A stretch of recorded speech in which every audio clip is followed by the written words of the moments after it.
Inquiétude face aux impacts économiques possibles par la fermeture des sentiers de motoneige sur le territoire. Bilan positif des ateliers éco-éducatifs dans nos écoles. Programme d'éducation artistique et de développement social en cours.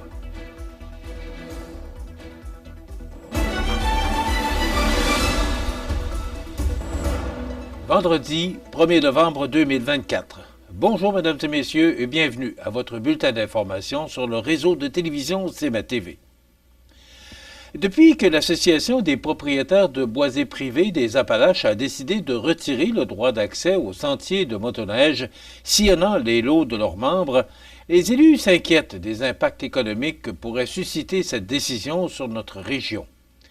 En effet, les préfets des MRC de Montmagny, Lillet et Kamouraska, Frédéric Jean, Normand Caron et Sylvain Roy, souhaitaient exprimer leur inquiétude commune face à la décision de l'Association des propriétaires de boisés privés des Appalaches en guise de protestation au nouveau règlement de mise en marché adopté par le syndicat des producteurs de bois de la Côte-du-Sud. D'une même voix, les trois préfets des MRC touchés mentionnent qu'ils appréhendent déjà les impacts négatifs et qu'occasionnera la fermeture de ces sentiers pour le dynamisme économique hivernal de leurs territoires respectifs, ainsi que pour la vitalité des entreprises et municipalités directement touchées par cette mesure. Les sentiers de motoneige de notre région attirent non seulement un grand nombre de visiteurs et utilisateurs de nos sentiers par des adeptes de ce sport de partout au Québec, mais aussi bon nombre des membres réguliers des clubs de motoneige des territoires des MRC de Montmagny, Lillet et Kamouraska. La motoneige est une activité fort lucrative pour l'industrie touristique de notre région et, par conséquent, une activité qui nous amène, à chaque saison hivernale, un grand nombre de touristes dans nos établissements d'hébergement, de restauration et des stations-service qui profitent particulièrement de l'achalandage par l'accès aux sentiers et permettent aussi à nos entreprises locales de tirer parti de cette clientèle essentielle afin de poursuivre leurs activités en saison froide. Les élus s'unissent et souhaitent ardemment que les parties concernées en viennent à une entente favorable afin de préserver un élément capital à l'essor du développement économique de leur territoire et de leur communauté, soit l'accès aux sentiers de motoneige. 9 écoles ont participé au programme Le Semoir Verger de l'Évolution et aux ateliers éco-éducatifs dans des écoles du Centre de service scolaire de la Côte-du-Sud. Plus de 110 jeunes touchés, 67 ateliers tenus, des apprentissages uniques adaptés aux jeunes sur une période de 3 ans. Des graines ont été semées chez ces élèves des écoles primaires pour leur avenir, leur communauté et la planète.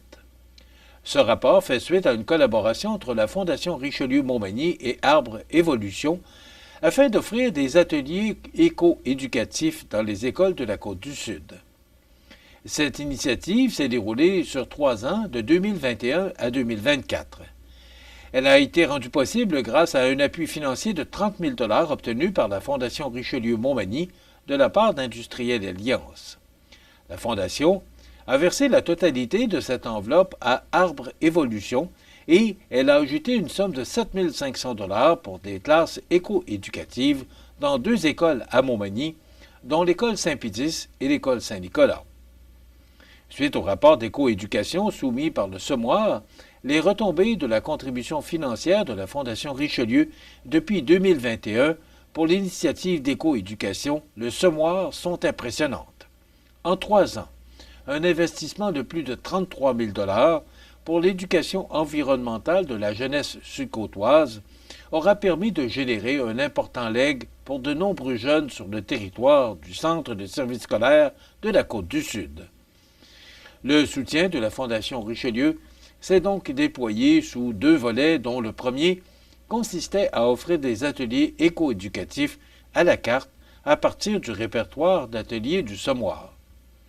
Un total de 25 types d'ateliers différents étaient disponibles pour les écoles du Centre de service scolaire de la Côte-du-Sud. 8 écoles ont saisi l'occasion et ont sollicité 20 ateliers ayant conduit à l'intervention en classe d'éco-formateurs spécialisés dans chaque thématique associée à l'activité associée. Le second volet visait la participation de classes complètes de 4e, 5e et 6e année dans le programme Le Semoir Verger de l'évolution. Dans ce programme, un minimum de 5 ateliers étaient offerts par année dans chaque classe, dont 2 activités au Verger de l'évolution à Sainte-Louise dans la MRC de Lillet. Les écoles de Saint-Pédis et Saint-Nicolas ont activement pris part à l'aventure grâce au soutien de la Fondation.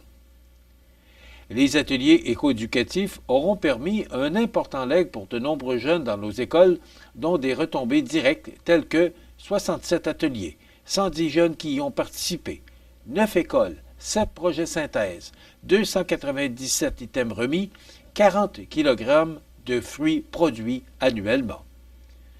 Ce sont plus d'une centaine de jeunes qui poursuivent leur parcours académique avec une boîte à outils revampée comme la réalisation de soi et une conscience environnementale.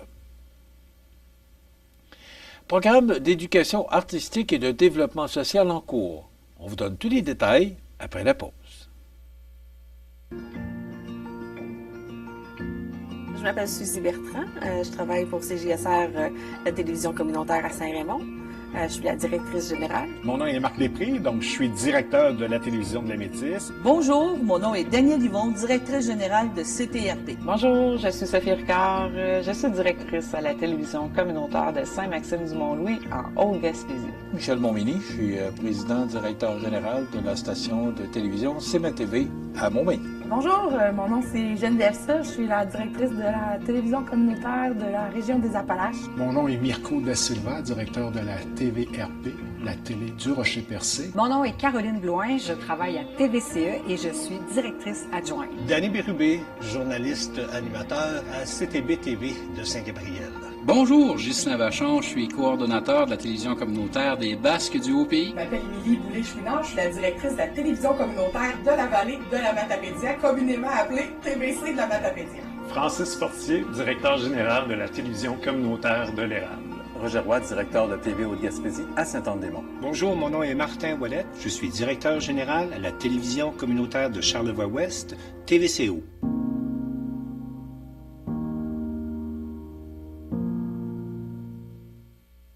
Vous regardez CMA-TV, le réseau de l'information sur la Côte-du-Sud. Depuis octobre, un programme d'éducation artistique et de développement social du Centre d'art de Kamouraska intitulé « Moi à l'œuvre » est lancé, et ce, pour une 10e édition. À cet effet, 2 équipes d'artistes sillonnent la région pour offrir des spectacles ateliers inédits à 1200 enfants de Saint-Roch-des-Aunais à Saint-Épiphane. Véritable expérience vivante en création, cette grande aventure se clôturera par 2 expositions en art actuel pour le jeune public le printemps prochain.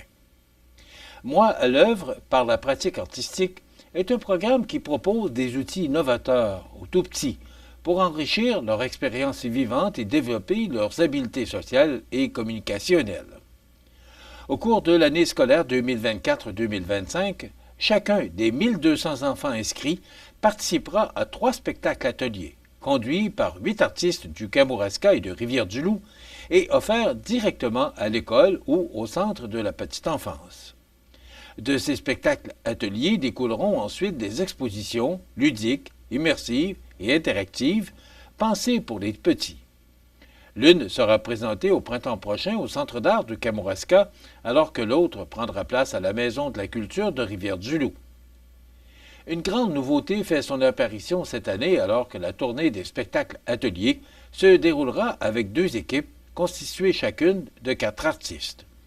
Une première équipe couvre le secteur compris entre Saint-Roch-des-Aunais et Saint-André de Kamouraska, alors que la seconde se déplacera de Saint-Alexandre de Kamouraska à Saint-Épiphane. À travers 3 spectacles ateliers, les artistes José Bourgoin, Maxime Étier, Annabelle Guimont-Simard et Emmanuela Rasgoui-Alain proposeront aux petits d'expérimenter le tournage sur bois, la sculpture, l'origami, la peinture et différents styles de musique tels que l'électronique, le folklorique, la musique instrumentale et même des chansons à répondre. L'exposition découlant de ces spectacles ateliers sera présentée au Centre d'art de Kamouraska en avril et mai prochains. Une seconde équipe comprend Caroline Beaulieu, Ariane Fortin-Gilbert, Cassandre Henry et Stéphanie Robert. Avec 3 spectacles ateliers originaux, elles invitent les enfants à explorer la danse, la musique, le théâtre d'ombre, la photographie et différentes techniques picturales telles que le cyanotype, la peinture et l'impression à l'encre végétale. L'exposition découlant de ces spectacles ateliers sera présentée à la Maison de la culture de Rivière-du-Loup d'avril à juin 2025. L'exposition découlant de ces spectacles ateliers sera présentée au Centre d'art de Kamouraska en avril et mai prochains. Rappelons qu'en octobre dernier, le Centre d'art de Kamouraska a remporté le prix Excellence de la Société des musées du Québec pour le projet « Moi à l'œuvre 9 », l'exposition familiale, résultant de la 9e édition du programme. Cet honneur, décerné annuellement par la Société des musées du Québec, est attribué à une institution dont le projet muséal s'est le plus distingué au cours de l'année. Les sports, présentés par Groupe Corriveau, entrepreneurs électriciens et plomberie, un appel, 4 services. Groupe Corriveau à Montmagny, 418 248 8992, votre solution. Vous avez des projets de construction ou de rénovation? Pensez Groupe Corriveau, entrepreneurs électriciens et plomberie. Un appel, 4 services, 418 248 8992, Groupe Corriveau à Montmagny ou groupecorriveau.com. La solution pour du travail bien fait.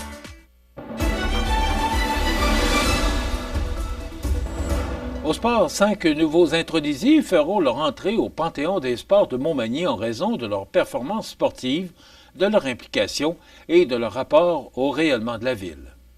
Anne-Marie Bergeron, Claude Coulombe, Jean-Claude Croteau, les Sentinelles de Montmagny et le championnat provincial d'athlétisme de 1980 feront maintenant partie du Panthéon des sports Montmagny.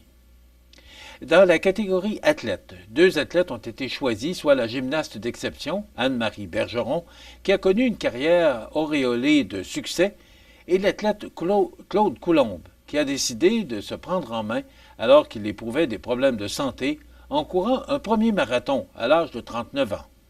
Il a terminé sa carrière à 54 ans après avoir couru 76 marathons, dont quelques ultramarathons. Dans la catégorie bâtisseur, Jean-Claude Croteau, qui a été à l'origine de plusieurs infrastructures sportives encore en place sur le territoire de Montmagny, telles la piscine municipale Guylaine Cloutier et la piste d'athlétisme, tant à titre de bénévole qu'à travers l'une des fonctions qu'il a occupées. Ayant dominé sa ligue pendant 8 saisons consécutives, l'équipe des Sentinelles de Montmagny, de 1998 à 2006, est admise au Panthéon des sports dans la catégorie équipe. Formation étant formée d'un noyau dur qui s'est suivi pendant toutes ces années, cette chimie a permis à l'équipe de cumuler les grands honneurs en saison régulière, en séries éliminatoires et même lors du championnat canadien de 2005. Dans la catégorie événements, le championnat provincial d'athlétisme de 1980. Cet événement, qui s'est déroulé sur 3 jours en juin 80, a montré au Québec tout entier que Montmagny était en mesure d'accueillir des événements d'envergure. 1500 participants venus de partout et 500 bénévoles pour assurer le bon déroulement de 80 épreuves disputées. Rappelons que les 5 intronisés recevront un trophée lors d'une cérémonie intimiste organisée spécialement pour eux le 21 novembre prochain à l'espace citoyen pour souligner leur entrée au Panthéon des sports de Montmagny.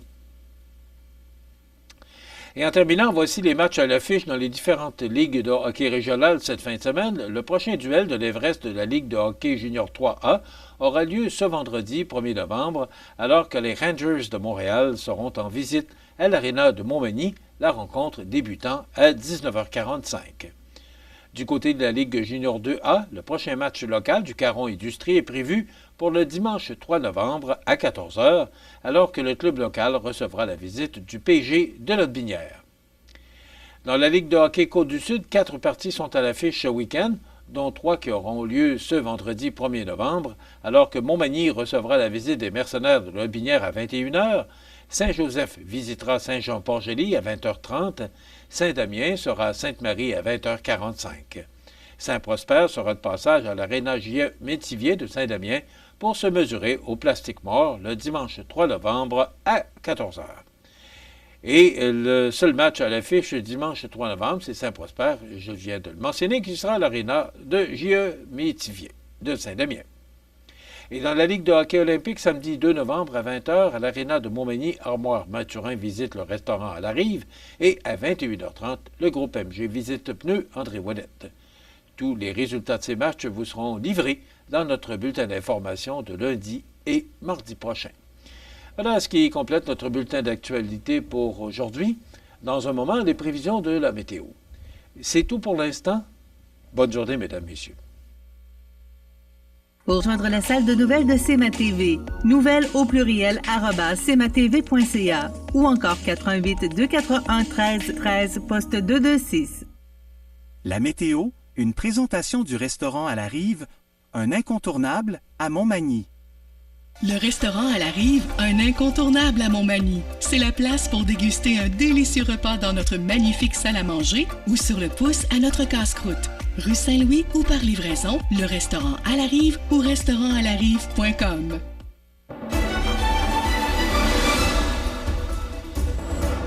Alors, le système qui nous affecte actuellement là, devrait faire place au beau temps pour la fin de semaine, mais du moins jusqu'en soirée, là, on devrait connaître cette période nuageuse. Donc, si on regarde l'image satellite, c'est justement cette masse nuageuse. Et on voit là, tranquillement qu'elle se dirige vers l'est. Et l'image radar, ça nous démontre qu'il y aura encore un peu de précipitation au cours de la journée. Donc, ça nous donne, en résumé pour aujourd'hui, vendredi, ce sont des averses avec des vents du nord-est de 20 km/h, température stable à près de 5 degrés. Ce soir et la nuit prochaine, quelques averses qui cesseront au cours de la soirée, partiellement nuageux par la suite, minimum de 1 degré. Demain, samedi, ce sera du soleil avec de fréquents passages nuageux, maximum de 5 degrés. C'est le même scénario pour dimanche, c'est du soleil avec un maximum de 4 degrés. Pour lundi, la semaine débute sous le soleil. Il y aura quand même de fréquents passages nuageux, maximum de 5 degrés. Et c'est le retour des nuages avec maximum beaucoup plus confortable de 10 degrés pour mardi, avec de la pluie intermittente. Les normales de saison, ce temps-ci de l'année, sont de 5 le jour, moins 3 la nuit.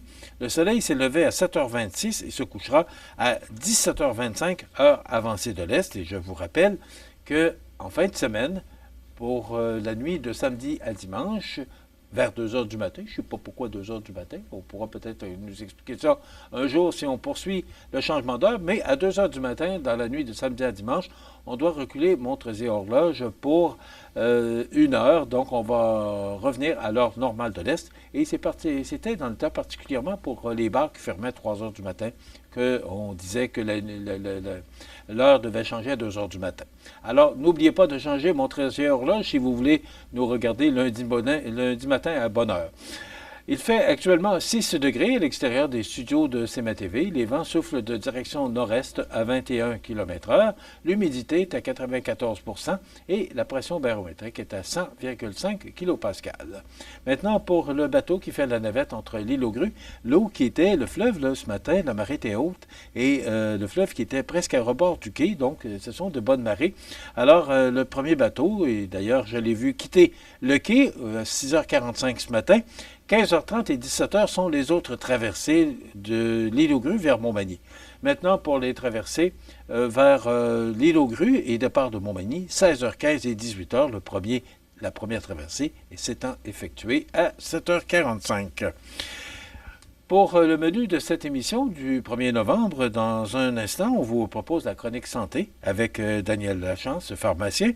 Pour ce vendredi, on vous présente la télé de Saint-Gabriel de Brandon dans la région de Joliette. Donc, c'est toujours très intéressant de savoir ce qui se passe derrière les caméras de toutes ces stations de télévision régionales, dont CMA-TV fait partie. On vous présentera bientôt ce qui se passe derrière nos caméras également. Donc, il y aura les grands titres de l'actualité. Alors, c'est un peu le menu de ce qu'on vous propose pour cette émission du premier jour du mois de novembre 2024. Je vous souhaite donc une excellente émission à notre antenne.